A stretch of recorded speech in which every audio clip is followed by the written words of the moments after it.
Coffee with a Geek Show. Today's special guest, Meg Gereny.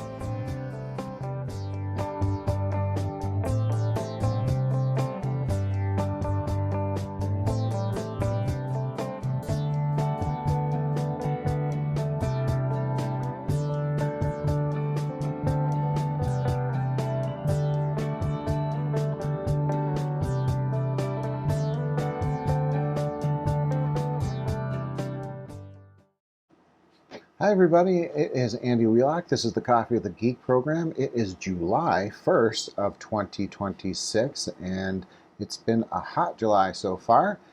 First day in, but summer is finally here, I know, in Western New York. As always, I've got a special guest. My guest today is Meg Gereny, and I probably have mispronounced that, and Meg's going to correct me in just a minute.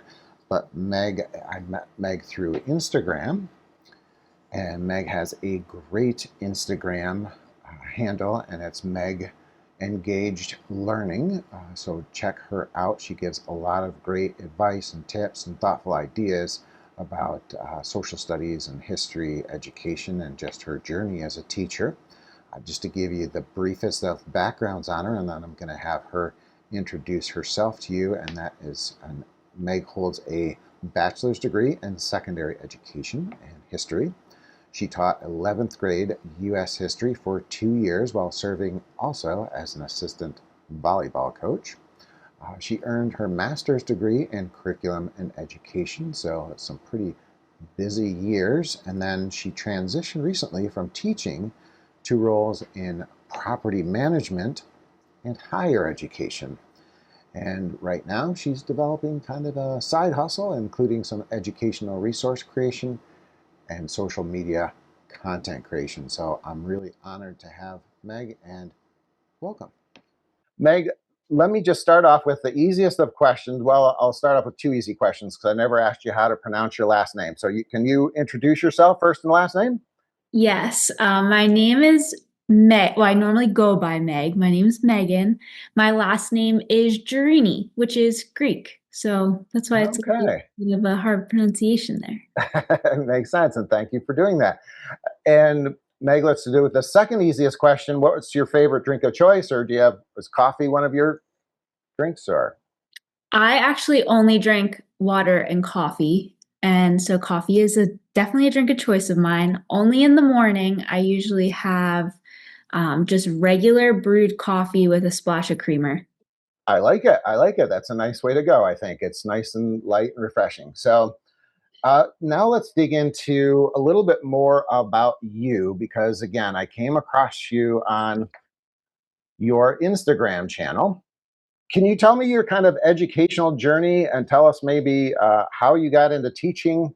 And you really have a pretty fascinating career. And actually, I'm going to actually throw some shade at your Instagram channel, because where I really found you was through Instagram. And I think you posted just the other day, or this was the first time I've seen it. You gave kind of a nice overview of your educational journey and what you've been up to. So can you start there? Yeah, absolutely. So I have always loved school. Since I was a little girl, I loved school. I loved going to school. I was very involved, especially as I got into middle school and high school. I was that kid who was in sports, band, prom committee, school officer, clubs. But I also had a hard time in high school, as most people do during that age. And I had a really great social studies teacher. Her name was Miss Adams. I had her in ninth grade for American history. And then I had her again when I was in 11th grade. I took her AP Psych class. And I loved the way that I felt when I was in her classroom. Like, I felt safe. I felt like I was learning. I felt like we had a very good relationship. She helped me out through a lot of hard times. And after I graduated high school, I was like, this is definitely what I want to do. Like, I want to be like her and help young people. So I went to Bloomsburg University in Pennsylvania. I studied secondary education and history, and I would say that college was another repeat of high school in the way that I was involved in as much as I could be involved in. I had really great connections, specifically with the history department. And something I really loved about my college experience was I got to dive deeper into history in a way that I don't think you always get to experience in high school. Kind of looking at multiple perspectives. There's just deeper learning that takes place in college. Um, Looking at some of the darker parts of American history, which I really appreciated the opportunity to do and learn from. So after I graduated there, actually before I graduated, I got a job. I was offered a job teaching 11th grade US history, which was like full circle for me because I love American history and you don't always get that when you get a teaching position. And I loved 11th graders. I think that juniors are at that perfect age where you really can make a difference because they're making those big decisions about where they're going next. So I moved to the Eastern Shore in Delaware, and I was teaching 11th grade. And I remember my very first day, it was nothing like my student teaching experience at all. Like it just was not what I was expecting. The school was huge there compared to what I was used to. There was like 2,000 kids there. Um, I was co-teaching, which I had never done before, hadn't experienced. And most of my classes were mostly special education support classes, which I did not, again, I didn't get trained to teach special education, so it was hard for me. With that first semester, though, I fell in love with those kids. They were my everything. As much as of a challenge that it was, I was really passionate about what I was doing. I was also coaching volleyball during that time. And then in my second year of teaching, I decided to get my master's. So I got my master's in curriculum and instruction. And I think that the combination of all of these things that I had taken on, along with just my heart for these students, I became really unhealthy. I found myself falling into some unhealthy patterns. And by the end of my second year, I was like, I will do anything I can to just feel better. So I made the decision to leave the classroom because, in my eyes, I could always go back if I wanted to, but I was young enough and early enough in my career that I could make a decision to change and it wouldn't hurt me too much. The risk wasn't too high. So before the school year was over, I got offered a job in property management. And my boss was actually a second grade teacher who went through the same thing. And she was like, I want to give you a shot at something new.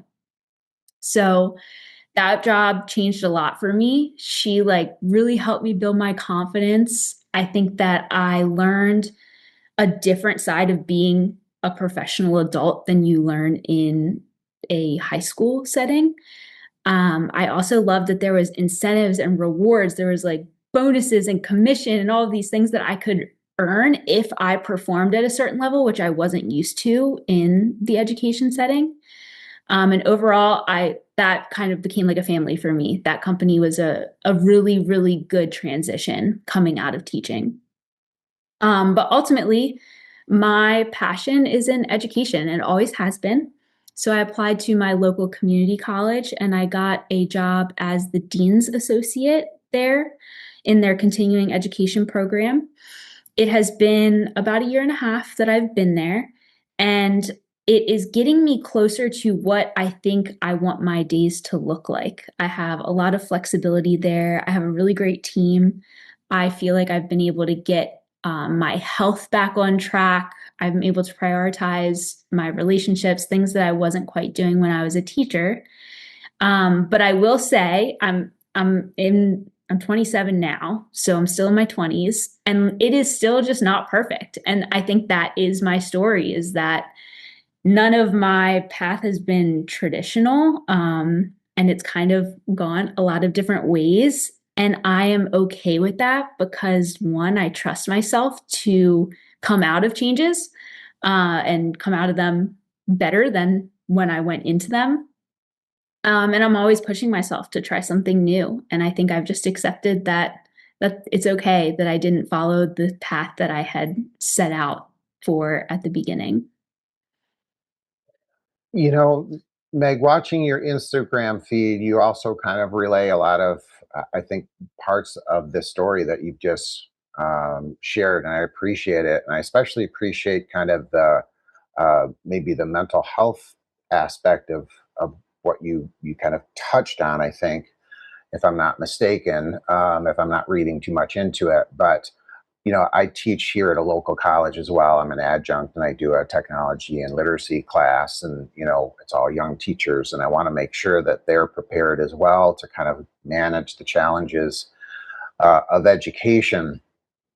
And I'm really impressed with how you've kind of, come out of it and made a change when you felt you needed a change and you got back to some healthy habits. And, I think you're a true teacher. And again, even just from watching your Instagram, I think that's coming out in your passion and things. And I think it may have tapped into some challenges with education. And I'm going to pinpoint you on this, is that even at a young age, with just a few years into the teaching experience, you've discovered some things about education, right or wrong, that I think are really problems systematically across the board. And for you to kind of recognize them so quickly is a pretty good credit to your kind of intuitiveness. Can you tell me about like, and again, I'm going back to one of your Instagram posts. You said that there were like kind of three prongs that were problems in education. And I think you talked about, basically students, admins, and teachers. Can you elaborate on that? Because I thought it was really fascinating and very insightful. Yeah. So in that video, I kind of start off because I get that question a lot. Like, you seem so passionate about this. Why did you leave teaching? Hmm. And in that video, I talk about kind of this mental health struggle that I had, that in my adult years, I didn't really struggle with mental health. And my best friend, who is also a teacher, one day told me, like, Megan, you don't sound good. And I love our dialogue. I love her. And I think that it takes a close person to like point that out to you, that you should maybe consider getting some help. And that is when I started reflecting, like, okay, what really about my life is making me spiral this way? And unfortunately, it was the thing I love most. And I say this a lot. Sometimes I compare teaching to a toxic ex, like a toxic relationship, because there are so many high highs in this system because it is so rewarding. It's something you're passionate about. But there are just some low lows that can be challenging to get yourself out of, and there's not always the support that's needed. I also say in that video that there's three, three key stakeholders in the education system, and that is leadership, teachers, and That's students. yeah. And I felt like all three of us were just set up to fail in this system. I think I went into teaching, especially teaching social studies, thinking that I could create this environment for kids who didn't have consistency, they didn't have discipline, they didn't have um, this constant in their life. I knew I had the ability to create that sort of stability for them. And that was my goal. I also knew in social studies education, I could encourage student choice, students using their voice, student autonomy over their work. We could debate and read really amazing sources and talk about all things American history, which I was excited about. And when I got into the system, I realized that there was a lot there that wasn't set up for me to do all of those good practices that you learn about in college. Like, you learn that these things work, and then you get into the system and it's not set up for you to make them work. Um, One example of this that I think of, I think I experienced a lot of extremes, which I don't always love to talk about because I love those kids and I love those teachers and I love that system. So I don't love to talk down on it. But a more simple example that I remember is I was a new teacher and I was getting new kids at the beginning of a semester. And there was testing that had to take place. And I taught out in a trailer, which is a problem in itself. Like, there's not enough space for kids. There's not always, like, I remember my first day, there wasn't enough desks for all of my kids. And they told me that I was going to have to rotate to a new classroom every single class period, that all of the trailers were going to be used for this testing. And I was like, well, I have students who have 504s, IEPs, like they need these routines established. They need a place that they can come every day, that things are the same and they know what to expect. And we have these systems that are set up in our classroom. And you're telling me that we're going to have to change classrooms every day, which also, how am I supposed to incorporate all these engaging lessons and stations and have all these materials, you know, that I have planned? Like, none of this is going to go accordingly. And when I look back on that, I was complaining to my leadership, whose hands were also tied. Like, they couldn't help me in that situation. There was no space. So they're floating me around, and I can't perform my job to the best of my ability. And then the students are suffering with their suffering teacher. So just one example of how all of our hands are kind of tied in, even though we're trying to create the best experience for kids. Again, it sounds like you were put in probably more of a pressure cooker than in most situations. The schools I've been in have not been as, I think, challenging of that, of being in a trailer for one and then having to, bounce around. That's definitely a very um, challenging circumstance for everyone involved. But I think what you hit on, I think, is important in the sense that you recognize that the leadership was also having a hard time. They were trying to manage a difficult situation too. And I think far too often, from what I've seen, is that the leadership in your building gets so much blame when they're also managing a lot. And I think it's really, I think it's one of the things that I thought was really valuable of what you pulled away from that experience is that is understanding that it's not like they're trying to get in your way. They're also being thrown obstacles. And to kind of tailor off of that is that I do think from what I've seen and experienced in schools, and I'm a 33 year in education, 13 years as a teacher, 17 years as a tech integrator, and now as in a more of a tech director role. I see a lot of different things, and I do see the challenges that the leadership has. And I think a lot of that falls at the state level. I think, again, I think there's a lot of bureaucracy that has happened over the years that happens in a lot of different things that have caused, I think, again, almost, challenges that don't need to be challenges. And I think we sometimes have gone off field, and everyone's heart is in the right place, but sometimes it plays out to be very challenging. And we just kind of forget the kind of bringing it back to the love of history. And let's try and make situations where kids are loving the content that they're coming to school with and exploring that. And I think sometimes it's getting lost. Am I hitting where you were coming from there? Absolutely. I could not agree more. My leadership, like, they were amazing people and their hearts were in the right place, and they would have done anything in their ability to help me.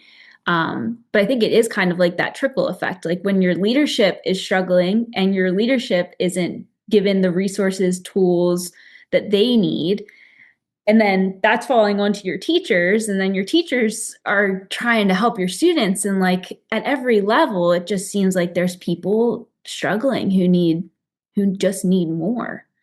But yeah, you got it exactly right.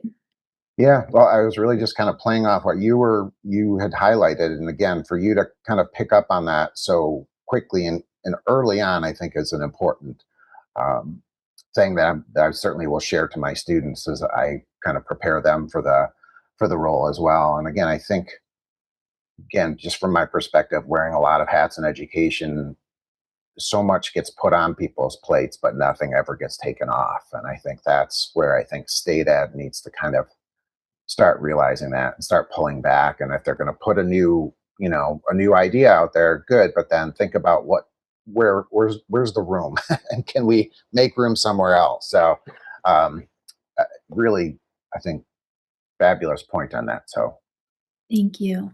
um, so we've talked about some problems and we've hit on maybe some solutions, but let's put you in charge, so to speak. What would be some solutions that you see, or that if you had more control over a school or a situation, what do you think would be some good?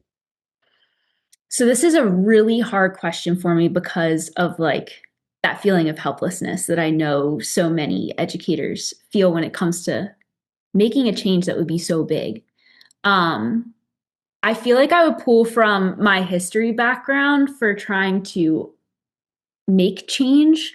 I remember when I used to teach about the Gilded Age, like late 1800s, we would talk about all of these problems that were occurring in the United States during that time. We'd talk about political corruption, poor working conditions, child labor, a lot of people who don't have, rights really at all. Like women don't have the right to vote, African Americans are suffering, same with immigrants.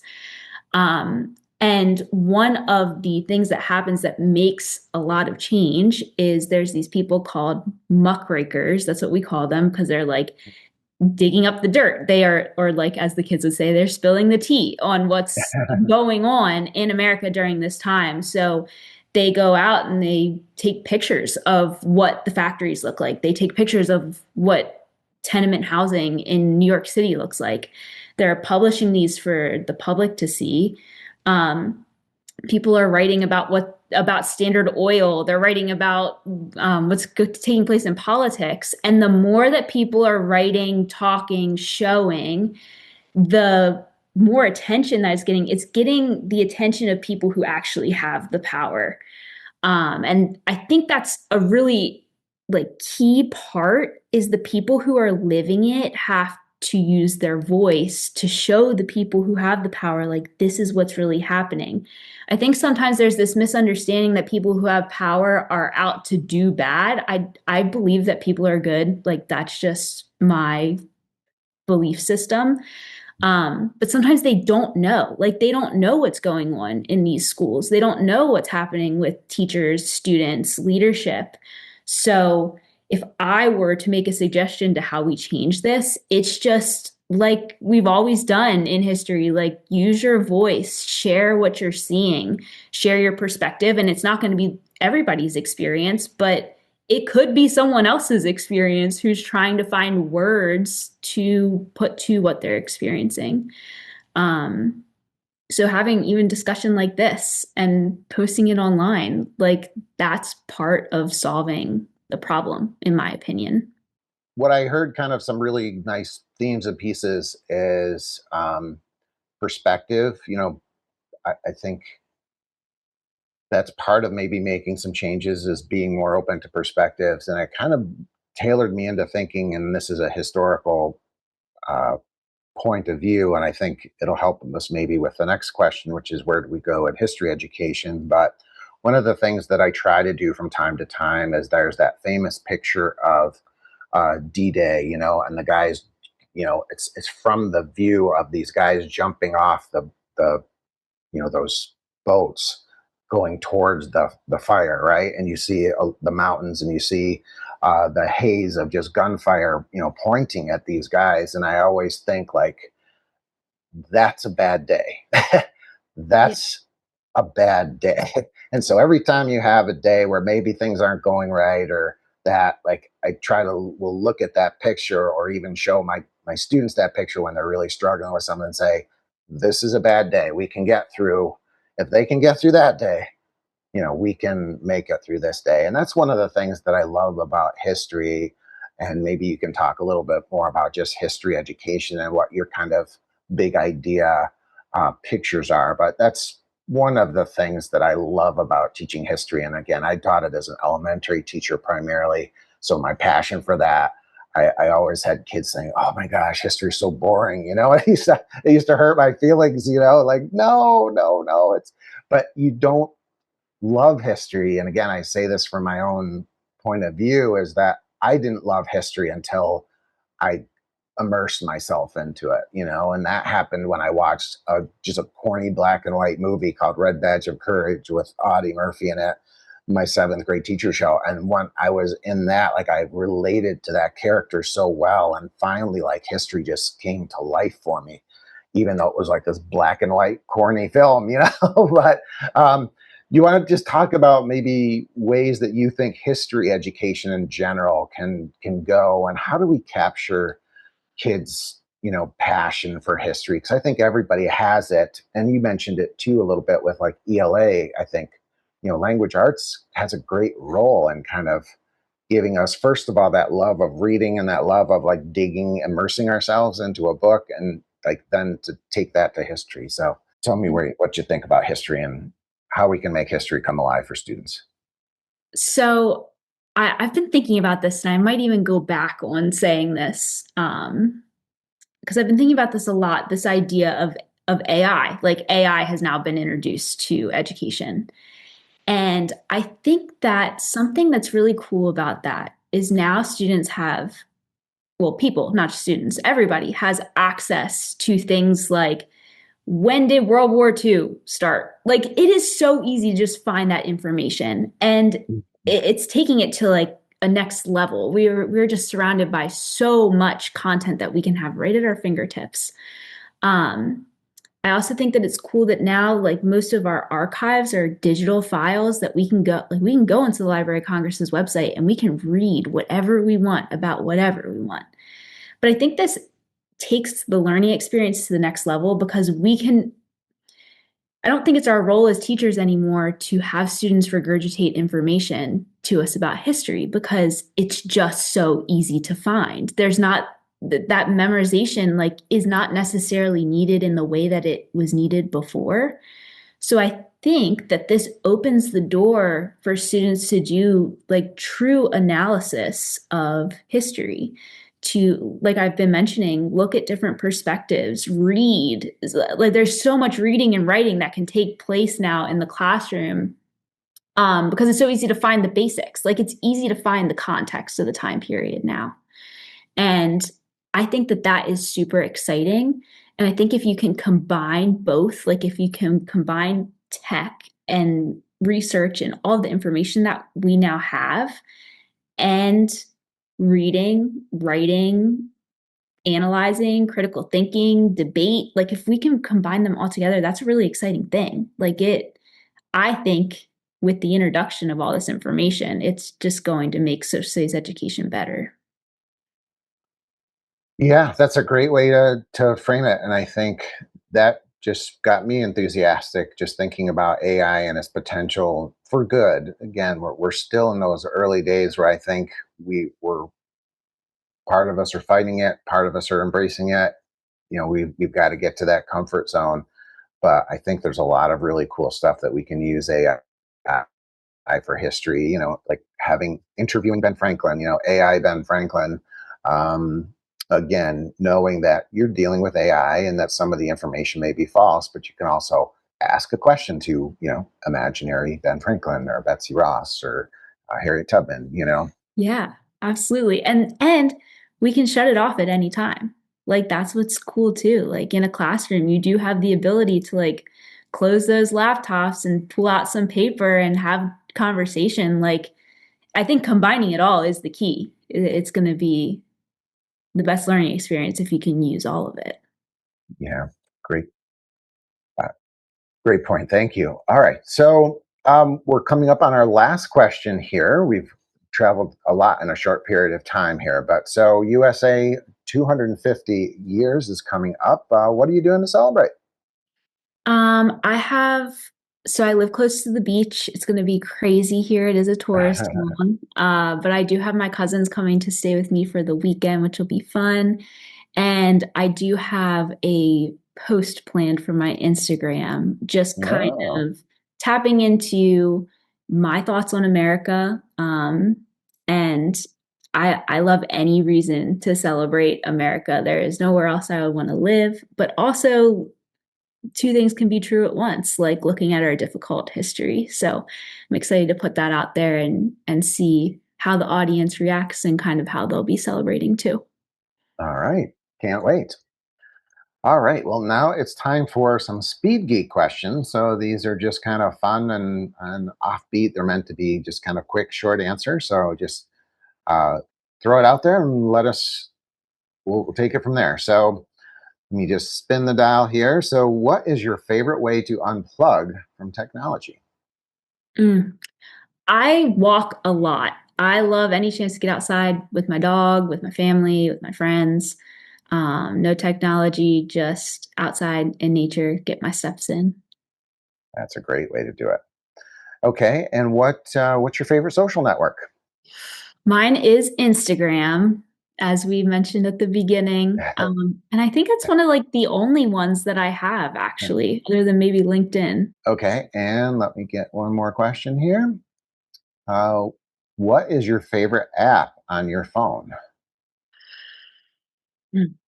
So I have been using a new app that's called Cove.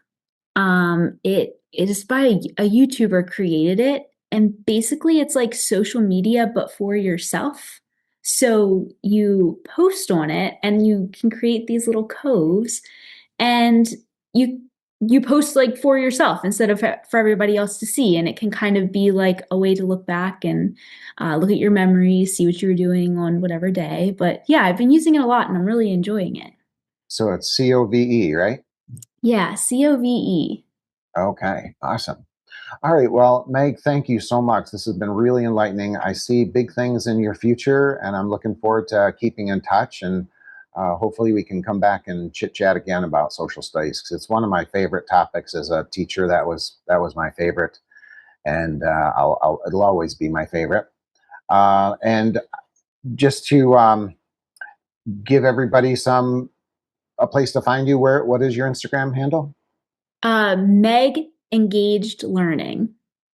Okay, and I have a feeling you're going to be back in education in some in some way or shape or form. And again, I think you kind of are, and your Instagram channel is really a favorite of mine. I just came across it randomly, but that's the beauty of Instagram, in my opinion. It does give you some really good content, and I love what you're doing. So keep up the great work. Thank you so much. I appreciate it. This was so fun. It was Good, a pleasure. good. I'm glad.